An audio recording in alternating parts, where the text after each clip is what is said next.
On Mac, click Open the Finder and select AirDrop. Turn on Wi-Fi. Then select Everyone. And on the iPhone, open Control Center, tap AirDrop. Select Everyone.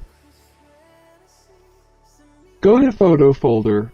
In the camera roll, select the photo to send.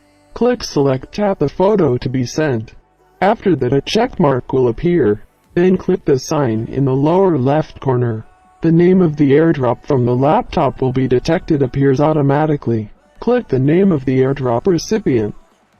OK, the photo file is in the process of being sent. Photo file has been sent successfully. You can check the photo file directly. The photo file is in the download folder.